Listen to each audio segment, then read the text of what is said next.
This fuels performance. Are you using it to supersize you? Welcome to day 154 of our Supersize You annual challenge. And this month we're focusing on physical health and well-being, the part of the 9-part life framework that I use and teach and share with everybody that will listen to me about how to set up our life for success. And one of the most important things I learned several times throughout my life is that if we are not well, meaning physically healthy, everything else goes by the wayside. No matter what you're doing, no matter what business you're building, no matter what your job or career is, if you get sick, it's ironic, and the irony is not lost on me, that as soon as I started physical, I got a cold and got sick. The last 2 days I've been way off whack. Today it's about probably almost 5 o'clock in the evening when I'm recording my videos. Normally I'm up at 5 and I have my video recording done by 7. I usually start it at 6, spend about an hour. I do 3 videos every day.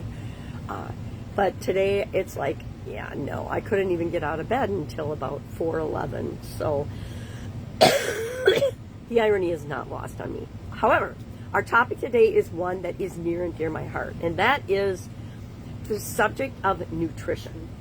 What we eat, what we fuel our body with, what we consume and put into our body has an incredibly huge impact on our performance, our level of energy, our level of success, stamina, everything else.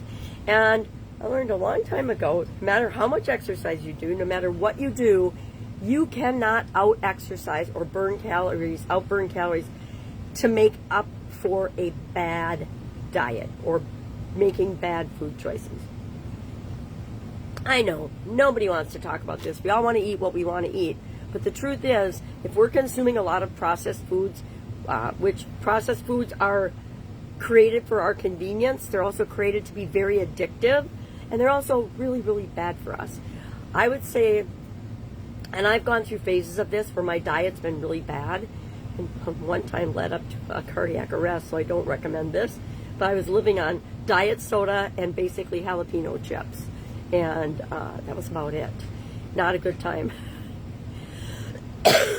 And it caught up with me, right?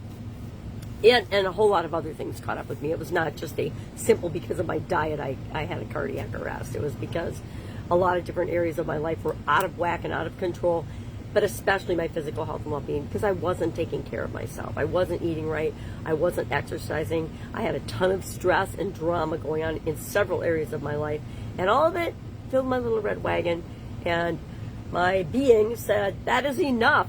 That is all the little red wagon can take. We need a hard stop, and lucky for me, I'm still here today to talk about it. The vast majority of people, like 97% of people, I think it is, or 93% of people that have a sudden cardiac arrest do not make it. And mostly because they have their incident where there's no one that can help them immediately. I happen to have been walking through one of my businesses, and luckily the bartender knew how to do CPR until the emergency people could get there with the ICD and jumpstart me. So that's all good. But I've had several times in my life where I've had health challenges, and by changing my nutrition, it made a huge difference in my life. In my 20s, I had a bunch of systemic stuff going wrong with me. I was on a bunch of medications and literally was in excruciating chronic pain most of the time. And most of the time I was in like a dark room in bed and bedridden because I was having so many challenges. I had arthritis throughout my whole body. I had vision challenges, which was like arthritis in my eyes, causing me to lose my eyesight. I had kidney trouble. It was like a big mess. And it wasn't until I stopped taking all my medications and started paying attention to what I was putting in my body that made a huge difference. Food is fuel, and I'll never forget, my brother-in-law always said, I eat to live, I don't live to eat. And I used to kind of think that was funny until I had a couple of these incidents in my life, in my own experience, where I realized, of course, he was 100% right. A lot of us have challenges and weird relationships with food. I'm not going to go into that, but it is mostly psychological, right? If we actually listen to our bodies and consume the things that were right for us, they would make us feel good. And then the things that are wrong for us, they would not make us feel good. So I would have a much different relationship with caramel for example. Caramel is one of the few things that I enjoy, and I consciously choose not to give up. I don't consume it very often. I used to have a caramel a day before bed. That was my ritual. And I'm like, is this really leading me to what I want? A nice sweet caramel right before bed? Probably not. So I stopped doing it every day, and now I just once in a while have a caramel here and there and before bed. So what does this have to do with us and our performance and coughing and being a better version of ourselves? Kind of everything. Again, what we consume, what we put into our bodies means more than almost anything. And then also what we feel and think and believe about what we consume. If we believe we can eat anything, we can probably eat anything. If we believe we can eat anything and not gain any weight and stay in perfect health condition, that will probably be true for us as well. So today our action item is going to be really simple. It is going to be to, let me look what I wrote yesterday. Audit what you ate yesterday. Think about what you ate yesterday. Now for me it's easy because I was sick.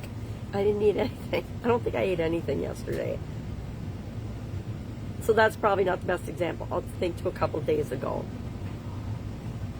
But we're going to audit what we ate and pay attention to it, and then just make note of it and say, okay, is this, if I were to do this long term, is this conducive to the health and the energy and the performance I want to create in my life? If it is, keep doing it. If it's not, maybe just make a change here and there. Start making changes one at a time. Most people cannot go cold turkey and make massive changes to their diet or their life or their habits. Of course, some can. And if you have a significant health event, that is one of the biggest motivators to having you change. I was in a very bad habit of diet pop, jalapeno chips, or whatever I could grab because I was starving, leading up to my cardiac arrest. Now, also, like I said, I had a whole bunch of stress and a whole lot of other things going on, but I guarantee that contributed to that event in my life. You know, cardiac arrest is an electrical malfunction of your heart, and I don't know that they can explain what even causes that, but after a decade and a half of research and study, I would contend that I created that event because I had so many areas of my life that I was out of control in, and I needed to give myself permission to change everything and change what wasn't working and get back in control and take back my personal power. I'm sure people would argue with me about that. I'll tell you what though, that's what it feels like to me. We can manifest both good things and bad things in our life, and it turns out that a lot of the bad things we manifest in our life actually end up being exactly what we needed at the time, although they didn't feel like it at the time that you're going through it. So today we're going to audit what we are eating and consuming, and I mean consuming. If you're drinking alcohol every day, if you're taking any kind of drugs or illegal substances, if you are eating tons of processed food, and that includes things like soda pop. I gave up pop August of 2010. I mean cold turkey. And I think it was 10 years before I actually stopped wanting to drink pop. The last few years it's like, nah, I don't even care anymore. But it was at least a decade of craving pop. Now, I don't know what they put in it, but it's obviously extremely addictive. Not as much as cigarettes and things like that, but it's not good. Are we getting enough protein? Are we having protein at every meal? Are we eating one meal that is 100% whole food? That is a really easy way to fix a lot of your diet. If you eat real foods, like things that grow in the ground that haven't been processed or treated with chemicals, you know, vegetables and fruits. Vegetables and fruits, come on, man, what's better than that? Good, wholesome proteins and meats. And if you're a vegetarian, sorry, I'm definitely a carnivore. And I don't really feel the need to apologize for that. I think all of us choose what's right for us, and we get to do that. And we don't have to judge anybody else based on their choices just because they don't match ours.